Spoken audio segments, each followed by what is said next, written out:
We're diving into Diplomacy is Not an Option, a chaotic medieval RTS where thousands of enemies storm your gates.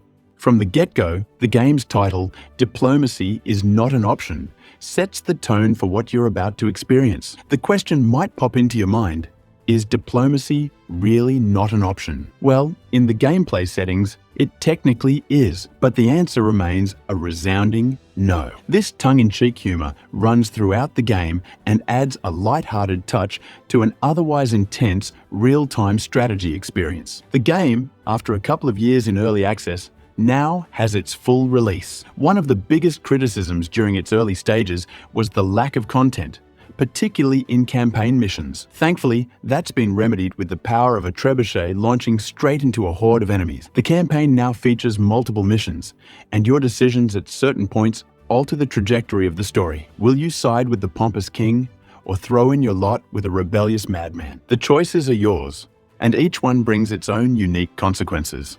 The cutscenes are a particular highlight of the campaign. Watching your character, the Minor Lord, lie face down in a puddle of wine while orders are barked at you sets the comedic yet serious tone of the story. The humor works well here, from your snarky advisor to the taunts from your enemies. However, with all the dialogue, some players might find it drags on, especially if you're trying to see every possible story outcome.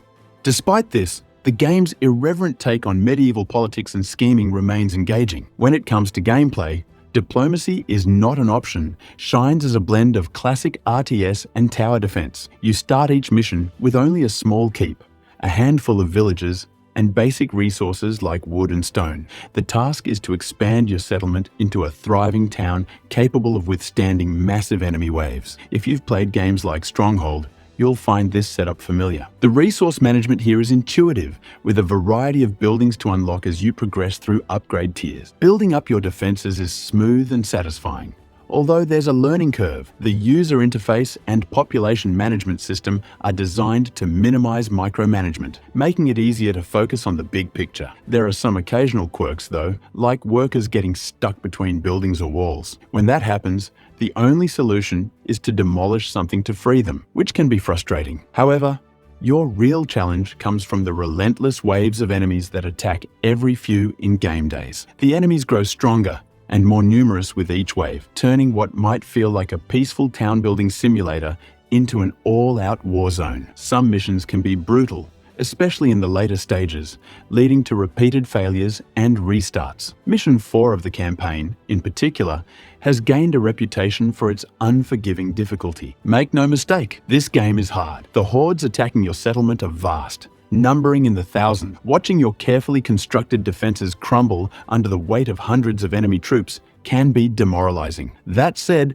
the spectacle of massive armies clashing on screen is awe-inspiring. From trebuchets launching rocks into the enemy ranks to knights and archers battling undead hordes, the sheer scale of the combat is impressive. One drawback to the wave system is the lack of clear pathing information for the attacking forces. Often, you might build up a strong defense at one point, only to realize the enemies are coming from an entirely different direction. Adding a simple indicator for enemy movement could have helped alleviate this issue. Performance-wise, the game handles these massive battles surprisingly well, given the sheer number of units on screen at once. That being said, there are occasional frame rate drops, especially during larger engagements. It's remarkable that the game runs as smoothly as it does considering the chaos unfolding in each battle. However, some players may experience stuttering or slowdown, particularly during intense moments.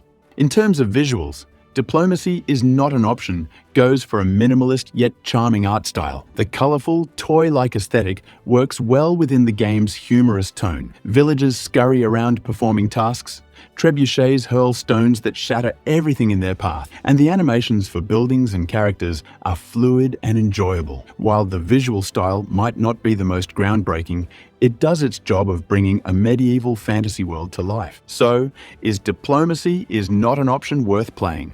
If you enjoy a tongue-in-cheek approach to medieval warfare, massive battles, and a challenge that will keep you on your toes, Diplomacy is Not an Option is definitely worth your time. If you're into Diplomacy is Not an Option and love managing kingdoms, then you'll definitely want to check out Norland. It's another game packed with medieval strategy and tough choices. Click here to watch our full review and see if Norland is worth adding to your collection.